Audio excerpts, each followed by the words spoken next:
يا أيها الذين آمنوا اتقوا الله حق تقاته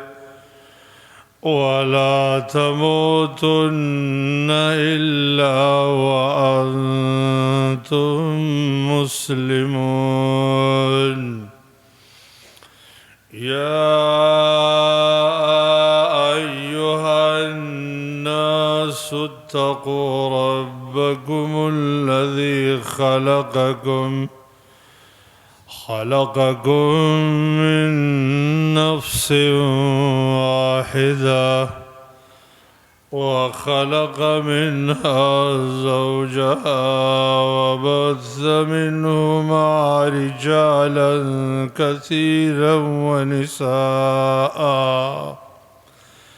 واتقوا الله الذي تساءلون به والأرحام إن الله كان عليكم رقيبا. يا أيها الذين آمنوا اتقوا الله وقولوا قولا سديدا يصلح لكم أعمالكم ويغفر لكم ذنوبكم ومن يطع الله ورسوله فقد فاز فوزا عظيما. أما بعد فأعوذ بالله السميع العليم من الشيطان الرجيم. ولله على الناس حج البيت من استطاع إليه سبيلا ومن كفر فإن الله غني عن العالمين. اللهم صل على محمد وعلى آل محمد كما صليت على إبراهيم وعلى آل إبراهيم إنك حميد مجيد. اللهم بارك على محمد وعلى آل محمد كما باركت على إبراهيم وعلى آل إبراهيم إنك حميد مجيد. د دین اسلام ډیرو قدرمنو درنو او عزتمندو ورونو د تیرو خطباتنا سلسلوارا دا خبر ذکر کېدل چې د آخرت د سخترین سفر توخه زمونږه استاسو ایمان دی. په دې سفر کې نور خزانه، نور مالونه، نور توخې فائدہ نه رسي. نو د دې ایمان یو څو شعبې دي پکار دا ده چې موږ او تاسو اغا وپیژنو او بیا یې د عملي کولو کوشش وکړو تر څو پورې چې په دې سخترین سفر کې موږ او تاسو کامیاب شو او خپل مقصود منزل ته د الله په فضل او توفیق ورسیږو. زما خوږو ورونو د اسلام د ایمان د بهترینو شعبو نه یوه شعبه هغه ده چې مذکور تلاوت شوي آیت کې الله ذکر کړی ده چې هغه حج ادا کول دي او عمره ادا کول. حج او عمره د اسلام د اساسی ارکانو نه یو بهترین رکن دی چې د اسلام آبادی په هغې ارکانو باندې بنا کړی شوې ده چې یو په هغې کې حج دی. نن بعد الله په فضل او توفیق دا خپل ذهن دې خبرې ته متوجه کو چې دې حج ته په اسلام کې څومره اوچت مقام ورکړی شوی، څومره فایدې دي په دې کې، څومره اسرار حکمتونه او ثمرات دي د دې اسلام کې، څومره مهم عبادت دی او معاشره کې خلق دې ته په کم نظر ګوري. زما خوږو ورونو د عامو مسلمانانو په معاشره کې رای سوچ او فکر دا دی چې من به هغه وخت کې حج ته ځو چې دومره مال زمونږ سره جمع شي چې زمونږ د کار روزګار نه، تجارت نه، دکاندارۍ نه پالتو شي، نو اله به موږ حج کوو. که چېرته زمونږ د حج په وجه کار روزګار ته معمولی ضرر رسېده، کار خرابېده، کار کنډم کېده، بیا به ګنې په موږ حج فرض نه وي. خبره داسې نه ده زما خوږو ورونو، تجارتونه، دکاندارۍ، روزګارونه زمونږ د دنیا ضرورت دی او حج د اسلام د اساسي ارکانو نه دی. قرآن دی حج ته دومره لوی اهتمام ورکړی دی چې فرمایي ولله علی الناس حج البیت من استطاع الیه سبیلا ومن کفر فإن الله غنی عن العالمین. مفسرین ذکر کوي چې تاسو لږ سوچ او فکر د آیت کې وکړئ. الله رب العالمین دی حج ته څومره مقام ورکړی او د حج امر چې کوي نو څومره تاکید سره ذکر کړی دی.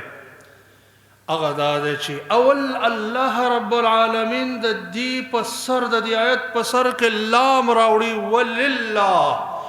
او د دې آیت افتتاح د رب کائنات د جلیل القدر نومونه کوي چې ولله.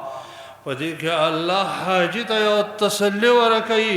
یو شجاعت او بهادری ورکوي، یو تیزی ورکوي، یو ترغیب ورکوي چې اے حج کوونکی انسانا،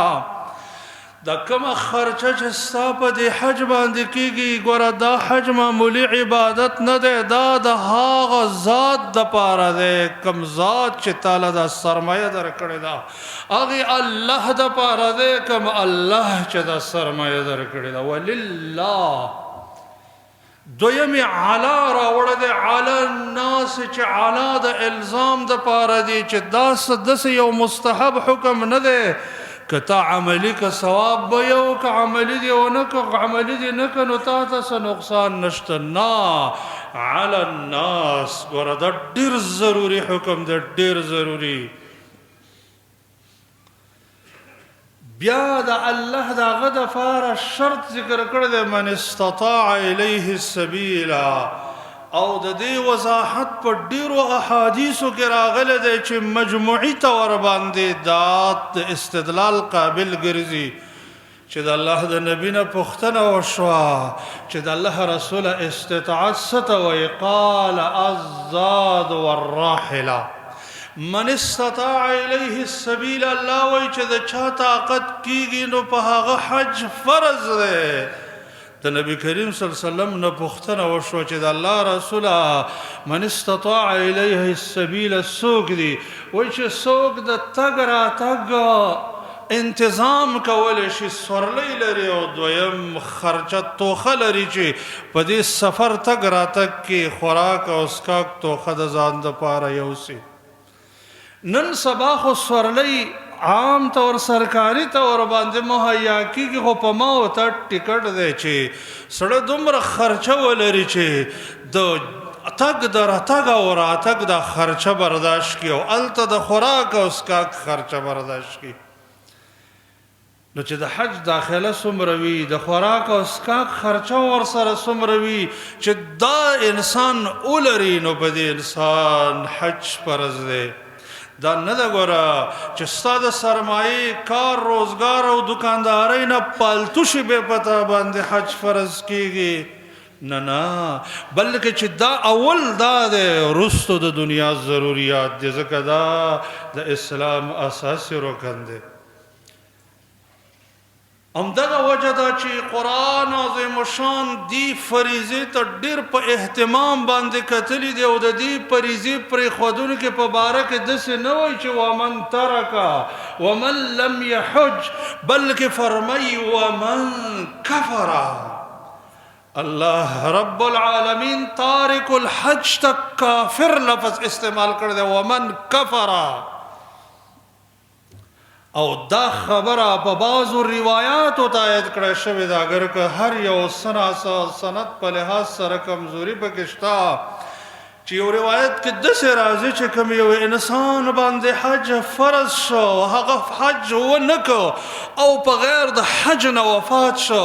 نو پروا نه کوي فلا علیه ان یموت یهودیا او نصرانیا. د دې پروا نه کوي که یهودي مړ کېږي او که نصراني مړ کېږي معنی د اسلام په لاره اسم نه دی وفات. یا د عمر بن الخطاب رضی الله تعالی عنه نه یو قول نقل کړی شوی دی چې هغه وایي چې کوم انسان د حج ته د تلو راتلو خرچه لري د سورلۍ انتظام کولی شي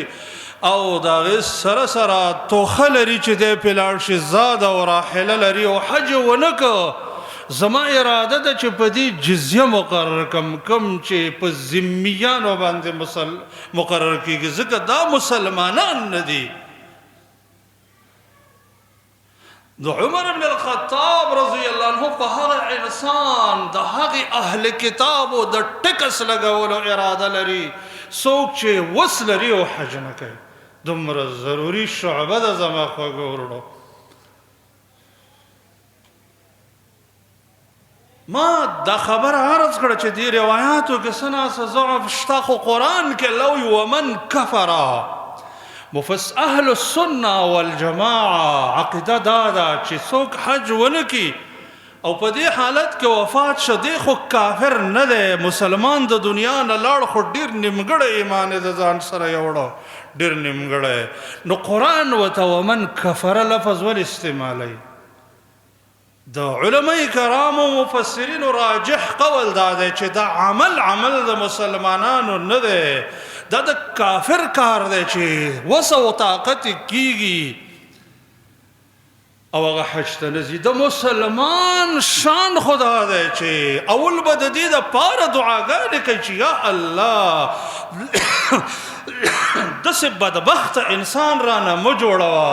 چې په مخ د ځمکه ستا کور آباد دی د مغفرت سبب موجود دی د ټولو ګناهونو د صفایي سبب موجود دی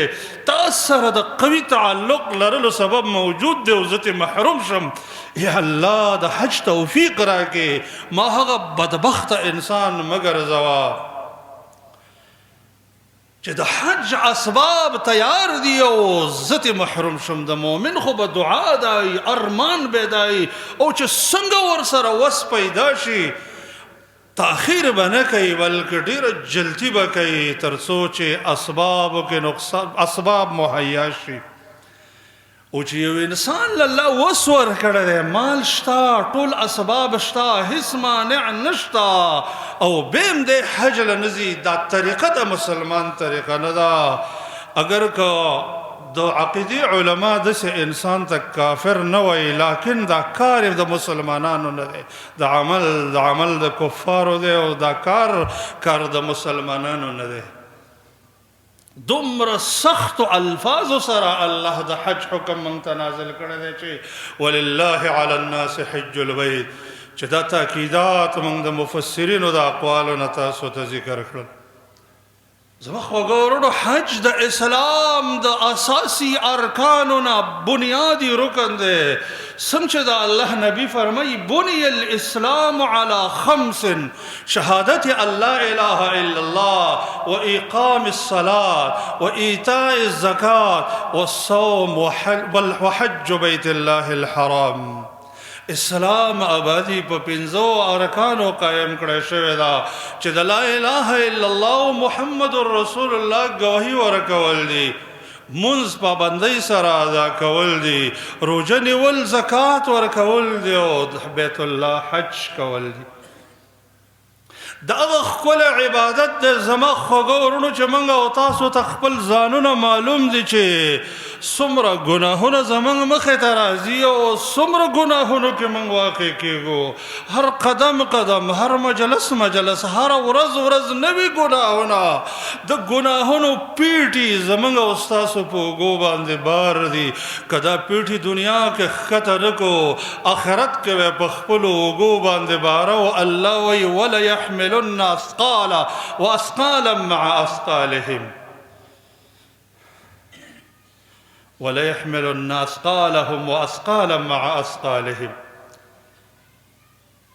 دی گناهونو نه د بچ کېدلو یو بهترین سبب د دې د صفایي او د دې ګند نه، د دې ضرر نه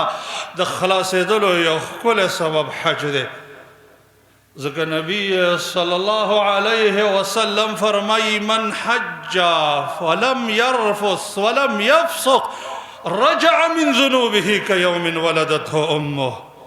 اگر انسان چې حج وکي او بيد د حج آداب سره حج وکي، پاره کې د فسق و فجور کارونه ونه کی، گناهونه ونه کی، بے خوده خبرې، فاحش خبرې، ګنده خبرې پکې ونه کی،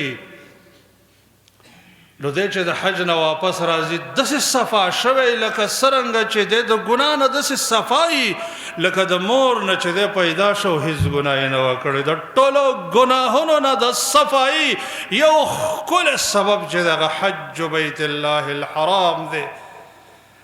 د حج نه چې مخکې تا څومره ګناهونه کړي هغه د حج په وجه باندې صفا کېږي. عمر ابن العاص رضی الله تعالی عنه تا هغه به یو وخت کې دا خبره کوله چې کاش چې یو انسان وفات کېږي او هغه ډېر هوښیار او عقلمن انسان یو زه د زنکدن کې د هغې خواته ورشم او ما ته د دې مرګ حال لږ بیان کړي چې د غفلت پرېږدو، د ګناهونه پرېږدو، د الله یره په زړه کې راشي او د دې سفر ته زموږ توجه وشي او دې له توښه تیاره کړو.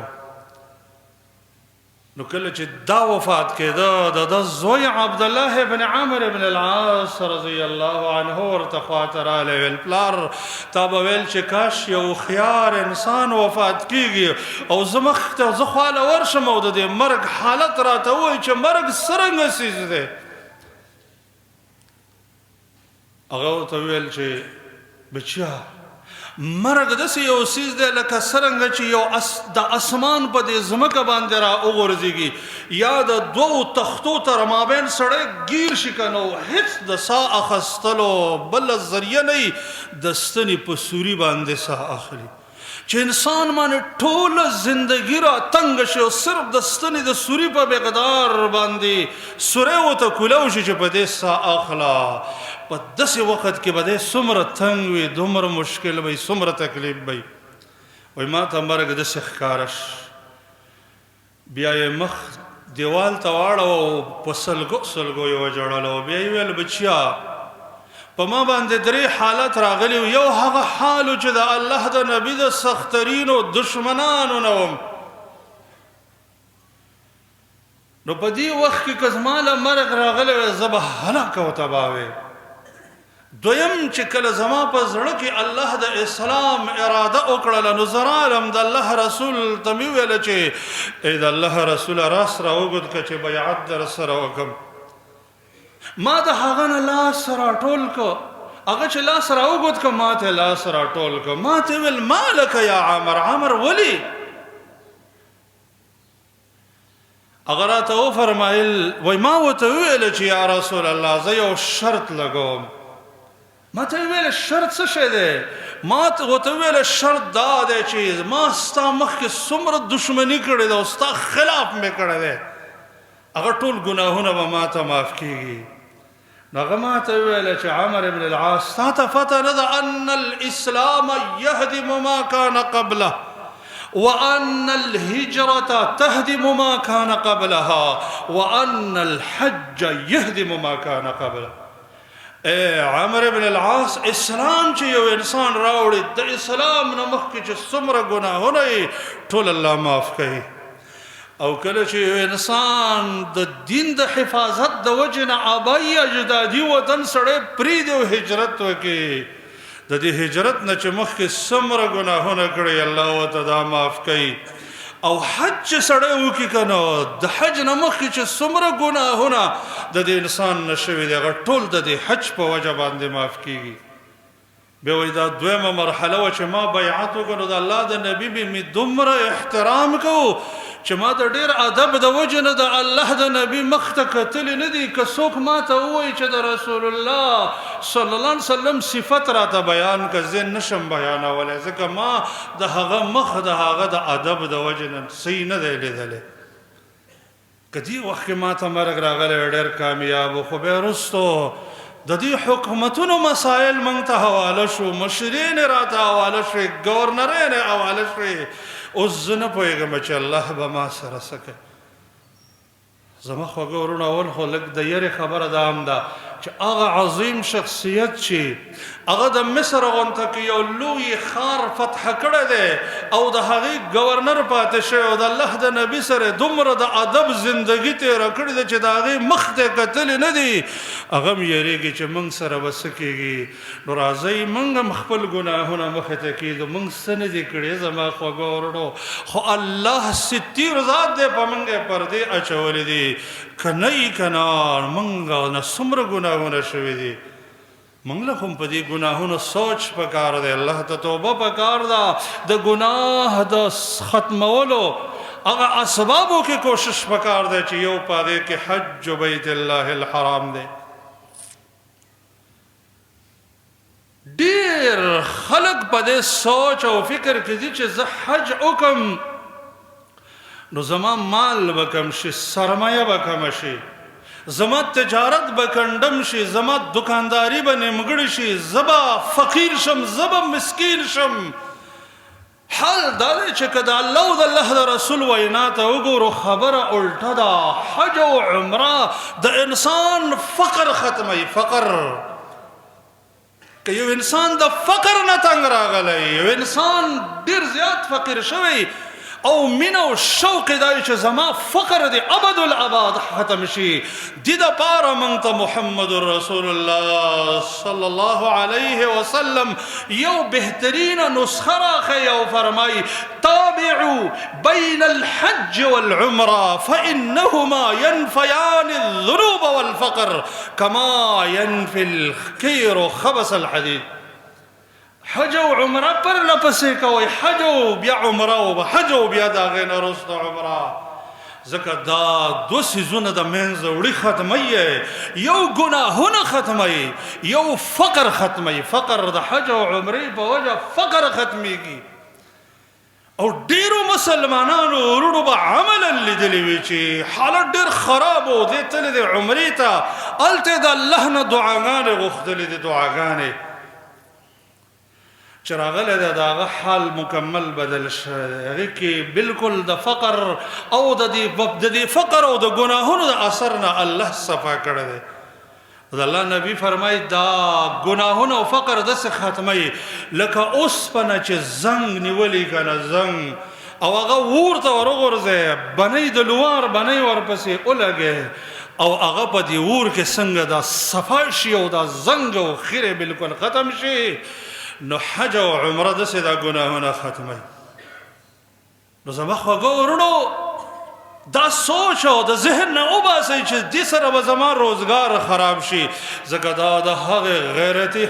غیرتي ذات حکم ته لبیک ویل دی چې څوک د خزانو مالک دی د چا په نوم باندې چې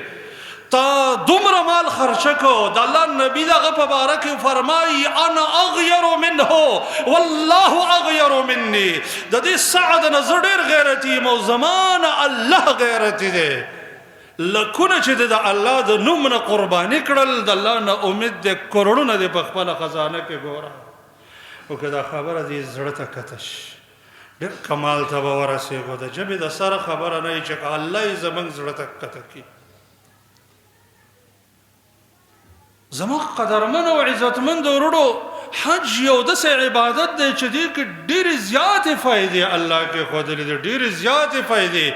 الله ته دومره محبوب عبادت دی او دومره اجرونه او ثوابونه دي چې د ټولو کائناتو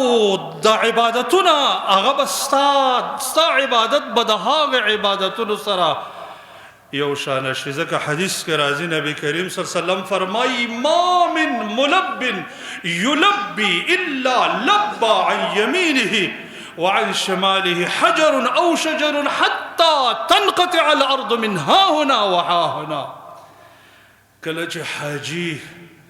او عمره کوونکی د دې فریضې د ادا کولو دپاره لبیک اللهم لبیک لبیک لا شریک لک لبیک ان الحمد والنعمة لك والملک دا کلمات وی نو د دې ښه طرف ته او ګس طرف ته چې څومره کائنات دا ټول ستا سره تلبیه وي دا د دې خبرې عظیم دلیل دی چې د کائنات د الله په وړاندې دا ډېره عظیمه فریضه ده ځکه کائنات یې د حجي تابع کړي دي حج کوونکی انسان د الله حقیقي میلمه دی تاسو وګورئ دنیا کې یو معمولی بادشاه یو حکمران یو انسان ته د میلمستوب یو دعوت راولېږي یو کارډ راولېږي یو دعوتنامه راولېږي خلک ډېرې پیسې خرج کوي وایي د پلاني صاحب دعوت دی چې د هغې نه زه محروم نشم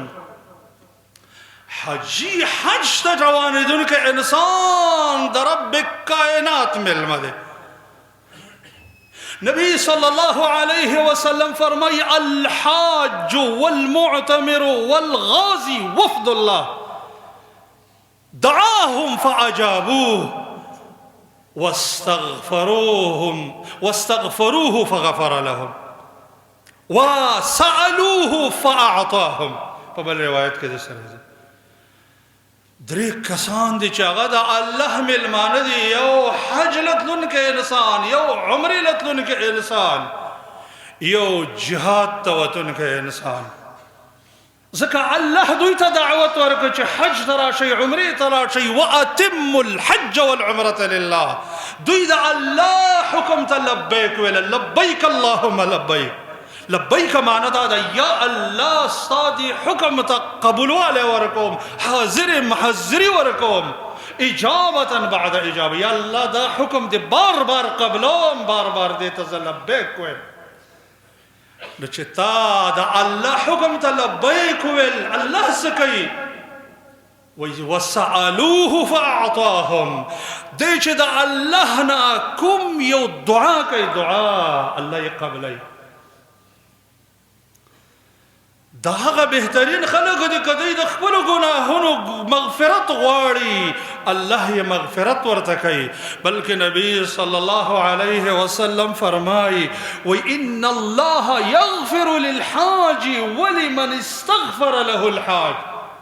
الله حاجی تم گناهونه معاف کوي او حاجی چې په دې بختور سفر باندې او عمره کوونکی په دې بختور سفر روان شي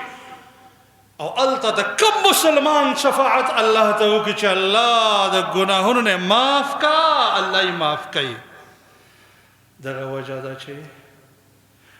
نبی کریم صلی الله علیه وسلم چې امام الانبیاء شفیع المذنبین صاحب المقام المحمود رافع اللواء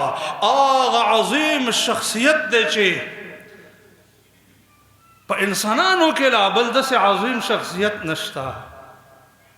خود دې هم هغه انسان ته درخواست ورکوي چې ما ته دعاګانې کوه څوک چې عمرې ته روان دی عمر بن الخطاب رضی الله تعالی عنه فرمایي وایي زه یو ځلې عمرې ته تلم زه په سورلۍ باندې سورم او د الله نبي ما سره پیدل را روان دی د ډېر احترام د وجه نه چې دی یو مبارک سفر ته ځي یو ښکلي سفر ته ځي چې دی د الله میلمه دی ځکه قدر زه کوم د الله میلمه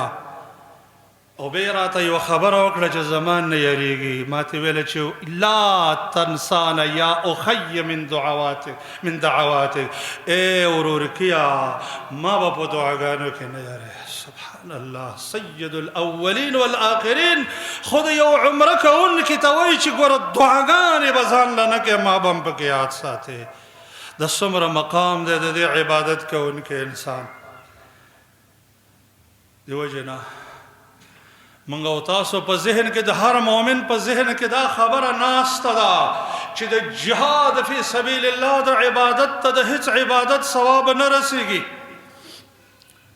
ځکه الله د مجاهد فبارک فرمای ذلک بانه لا یصیبهم ظمأ ولا نصب ولا مخمصه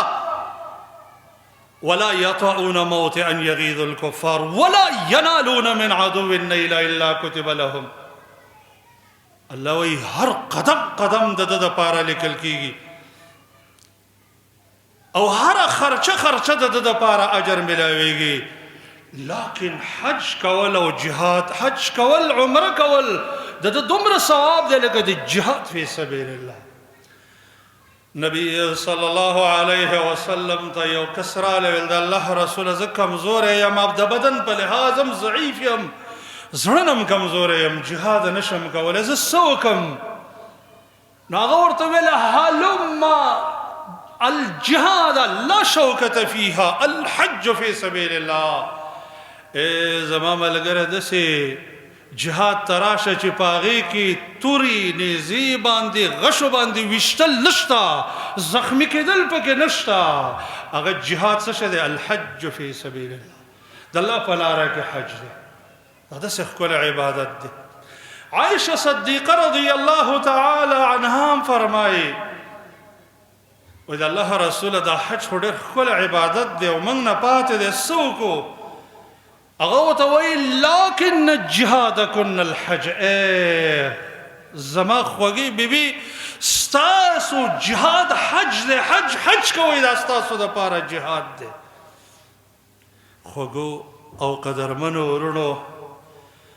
منګ او تاسو باید دې خبره ته سوچ او فکر راوګرځو چې حج په اسلامي معاشره اسلام کې څومره لوی مقام لري څومره ثوابونه دي څومره فائدې دي څومره عظمت او شرف دی د الله په وړاندې او اسلامي معاشره کې او ته خلک په څه نظر باندې ګوري د خلکو خیال داده که زما د کار روزګار نه څه پیسې فالتو شوي حج به پې وکړم که نه کار روزګار ته ضرر نه رسوم کار روزګار نه کنډم کوم کارونه روزګارونه دنیا زموږ ضرورت دی او حج چې دی دا د اسلام اساسي رکن دی دا زموږ بنیادي مقصد دی الله رب العالمین دی موږ او تاسو ټول